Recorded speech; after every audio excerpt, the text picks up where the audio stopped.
President Trump is urging Republicans to stick together and fight following a tumultuous week in Washington. Mr. Trump's tweet comes as the White House tries to recover from remarks by Acting Chief of Staff Mick Mulvaney. He admitted the U.S. withheld $400 million in military aid to Ukraine as a form of quid pro quo. President Trump is not a big fan of foreign aid. Never has been, still isn't. Doesn't like spending money overseas, especially when it's poorly spent. And that is exactly what drove this decision. Did he also mention to me in the past the corruption related to the DNC server? Absolutely. No question about that.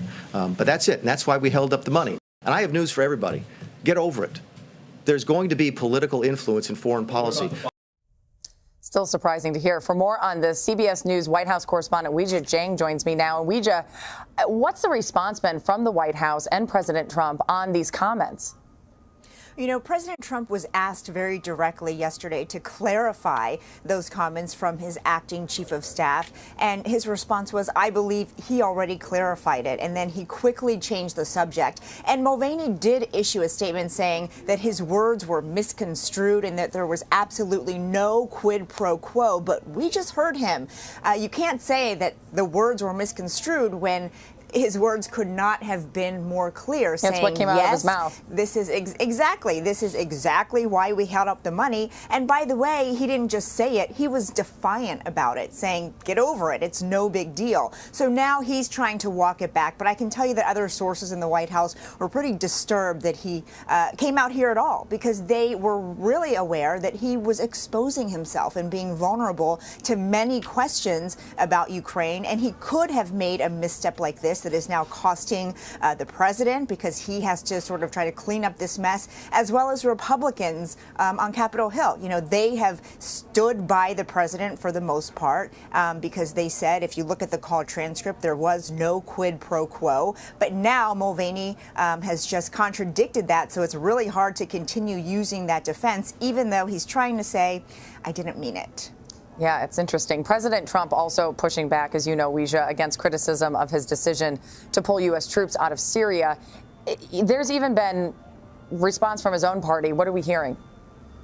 Yeah, they have been very sharp about this decision, and the criticism is ongoing. And it's significant because for so long, Jamie, we've seen Republicans sort of refusing to break with President Trump, or at least use soft language when they might disagree with him, because they're well aware of their constituents and what that might mean for them politically. But in this case, very quickly, one by one, Republicans came out and condemned the decision. In fact, Senate Majority Leader Mitch McConnell just wrote an op-ed in the Washington Post, and he said withdrawing U.S. forces from Syria is a grave strategic mistake. It will leave the American people and homeland less safe, embolden our enemies, and weaken important alliances. It doesn't get more clear than that.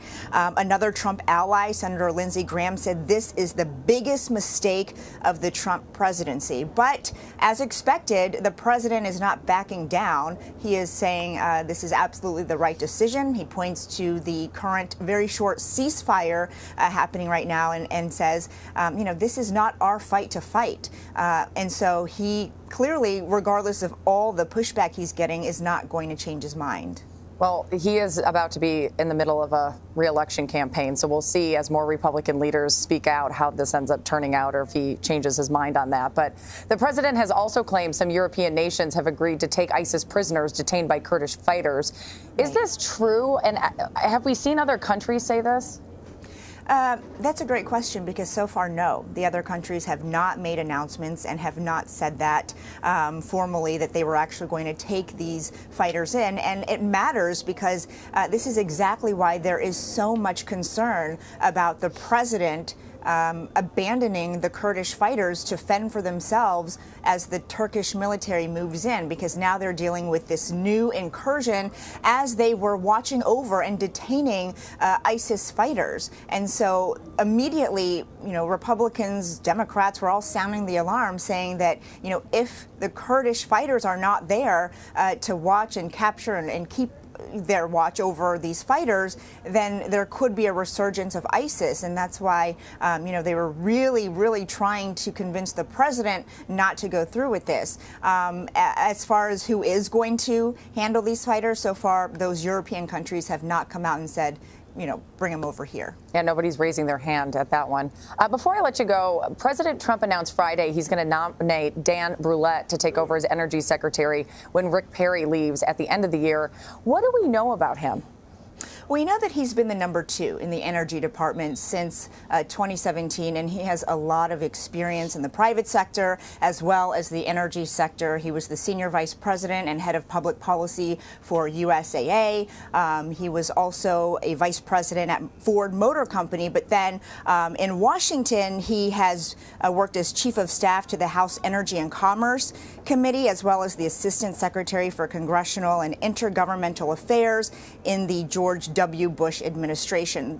But, Jamie, what matters most of all about Brulette is that he has the confidence of President Trump, who tweeted that he was going to nominate him to take over for Rick Perry, saying Dan's experience in the sector is unparalleled, a total professional, and I have no doubt that Dan will do a great job. And as we have seen so many times before, you can have a stellar resume, you can be the talk of the town, but if the president does not approve of you, it doesn't matter. Yeah, he made all this work. Weijia Jiang, thank you so much. Sure.